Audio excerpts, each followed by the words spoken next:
还栽红树，还有些个桃树。在家房子种些高粱，那上头还种些草、药草。早上5点半，应该是大多数人还没有起床的时间。75岁的王大爷、王大娘已经开始了今天的劳作。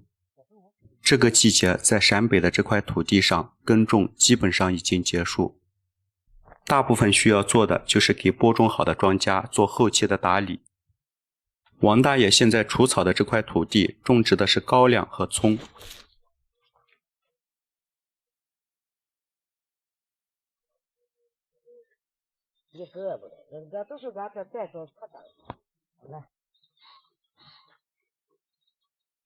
农村的生活就是琐碎和忙碌，但没有太多的时间约束。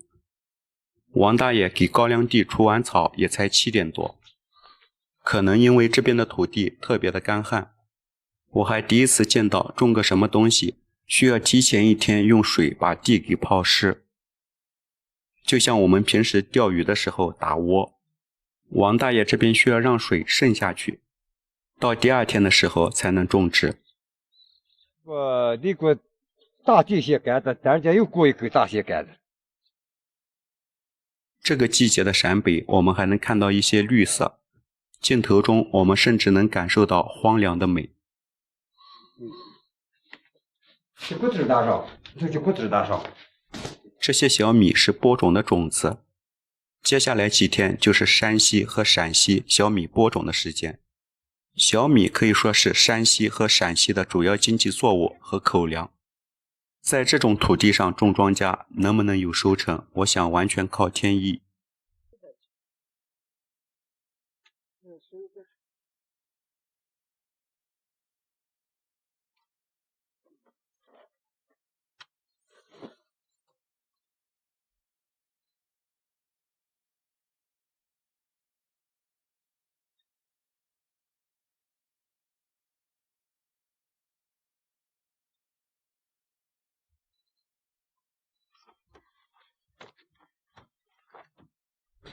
这个看挺真，在这个半带上往边上。在和我们去过的南方省份做对比，这边的自然环境和那边相比，就是一个天一个地。我也想不懂，连草都不长的地方怎么能长出小米？因为小米和水稻、小麦一样，都需要灌浆。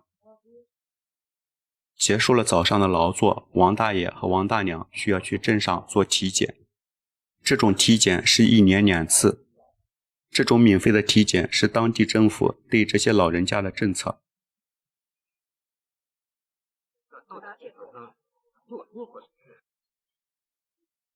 太难了哦！为什么一烧着这过来这光是这？丢不了。我去。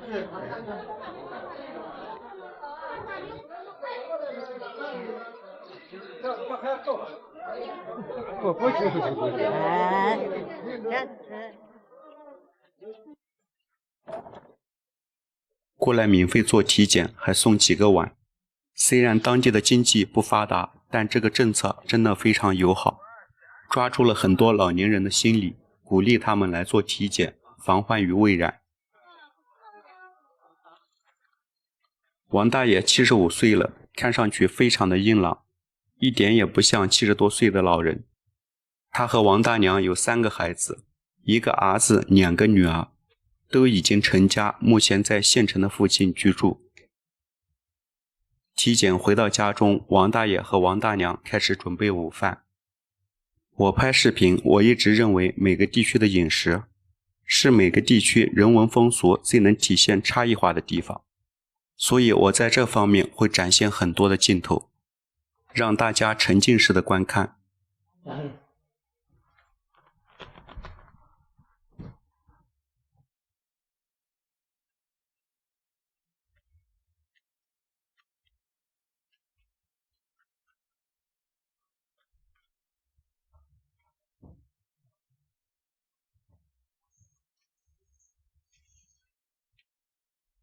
那准备给切了料。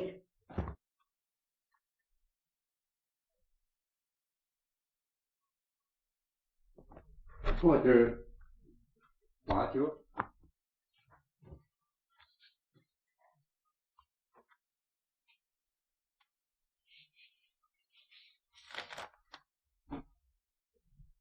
哎，那个青椒呢？这小的。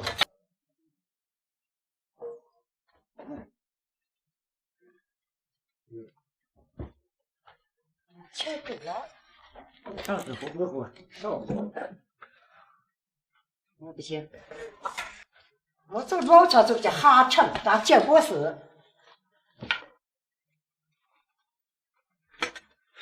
啥做的的？我可大了。我操！多大的？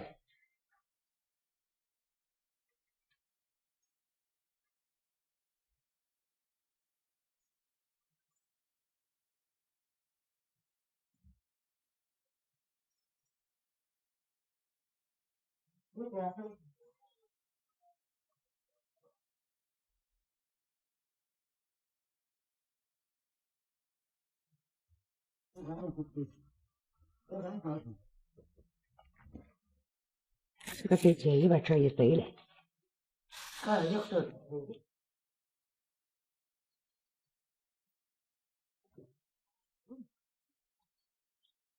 你别进去别是他别不好吃，这个肉。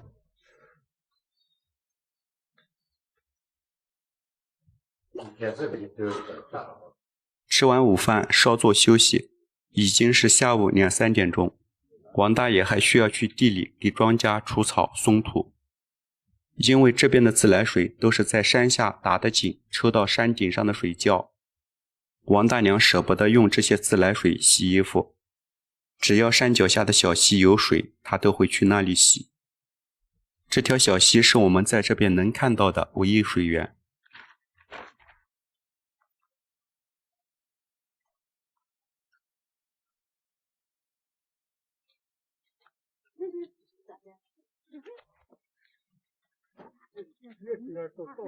就这么一会儿，我们就可以看到好几个人来这边取水和用水，每个人家里都有自来水，可见在这个地区每个人对水的珍惜程度有多高。我想那是他们从小就刻在骨子里的珍惜。小孩又看北方来的吧？俺来的还行，从来这树上小才树。在回家的路上，王大爷给我们介绍他们集资修路的石碑。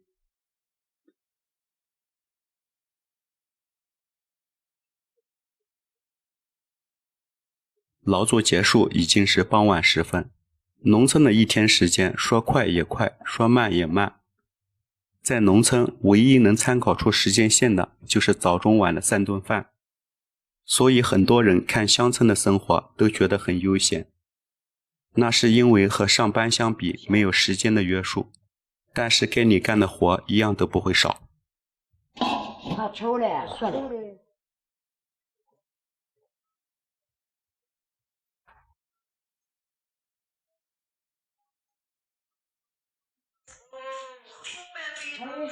王大爷他们吃完晚饭，我们也结束了今天的拍摄，请大家等待我们下一个地区、下一个人物的故事。